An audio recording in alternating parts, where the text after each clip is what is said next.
Maggie Barry. Thank you, Mr. Chair. I have waited and listened carefully to all of the kōrero in the House tonight around a bill that has been worked through very skillfully, and I commend the Chair of the Māori Affairs Select Committee for acting in the spirit of consensus, along with the other members who acted in very good faith, to the three submitters who talked about and presented their concerns around the wider issues that confront the Trust Board. I know, having listened, that there are some concerns about the way that we are modernising this board in terms of its governance and membership. I would like to reassure people that it is not ever about questioning the integrity of any of the members of the Waitangi Trust Board. That has never been the intention. This bill has a very narrow focus, and it is very much predicated on trying to ensure that the older ways, if you like, are put to one side, and that there is an ability for the board to move forward. And in the wider review, which I signalled at the first reading and which I'm completely committed to, we will be examining the issues of wider concern of the board in terms of your financial sustainability for the future. It is important that the board has that ability to run it as a financially viable organisation, because that's what it needs to be to survive. And the Crown is very much in favour of the Trust running the area of the treaty grounds and the wider other properties that are involved in the best possible way. So the narrow focus of this board is really about including, or rather taking away, the ex officio members, which really have never played an active part in the board. So that is the Prime Minister, the Minister of Conservation and the Minister of Māori Development. So as ex officio members, what this bill is doing is removing them from the board, but that does not in any way demean the mana of the board. And in fact, the Governor-General and ministers that will be removed from those positions, but the Governor-General will become the honorary patron of the Trust, if that is his or her wish. The Prime Minister, the Minister for Arts, Culture and Heritage, and the Minister for Māori Development will form a Crown representatives group.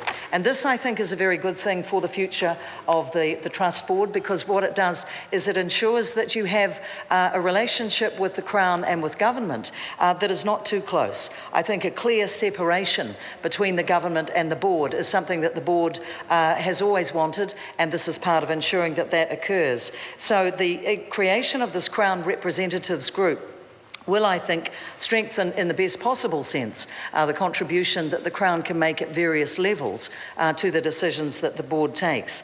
Several people, including the member Nanaia Mahuta, have asked about the succession planning, and Reno Tirakatni Sullivan also has raised this, and others. It is very important that this be addressed, and I think it is very important that when we look at succession planning, we have that modern ability to ensure that whoever is a member of this board, and I understand that when the board has looked for nominations through a public process of trying to get people to become new board members to replace the late Mr. Hianare, and I commend the work that he has done and the contribution of his son here tonight in the House. But there have been a lot of applications. There are many people who would want to serve on this board, and without diminishing the mana of the people who've been on the board for 15 years or more, and going back to, 47 years from the previous speaker's relative.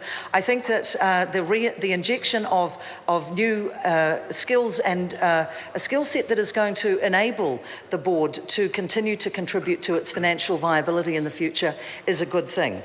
So the two members of Parliament, which was also an issue that was raised, one of them will be nominated by the Prime Minister of the day. The other member of Parliament will be nominated by the Leader of the Opposition. But if you look at page 3 of the bill, it says that Leader of the Opposition will have to consult with the leader of each party that is not in government or in coalition with the government. So that, I think, gives a reasonable amount of flexibility to the Leader of the Opposition, whoever that might be, to ensure that the the spirit and the intention of the House and the opposition benches is well served. And that nominated member will continue on until the end of the parliamentary term in which he or she is appointed to the board, and that nominated member ceases to be a member of the board if they cease to be a member of the House of Representatives. So it is very much tied into that process. I would like to make a short comment, if I may, Mr. Chair.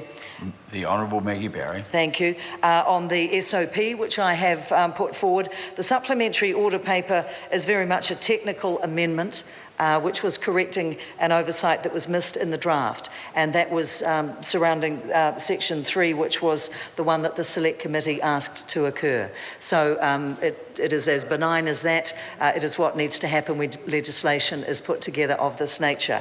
I will reaffirm my undertaking that it is my intention as the Minister to start a review in this term, certainly, and it will only take 1 year or less, that we will appoint a representative from the Crown. The board, as I understand it, has already nominated an individual from the board's ranks, Sir Don McKinnon, who will be a member of that board. It is my intention as well to get a third representative. That review, we're putting together the terms of reference. I will be consulting on those. We will make sure that this review is robust and ensures that the bylaws, the offences, the penalties, the financial capability that this board requires if it is to continue to shepherd this very important place where the treaty was signed, where so many important things have happened. That board needs to be fit for modern purpose, and I believe this bill contributes to that, and so too will the wider review. So I commend this to the House.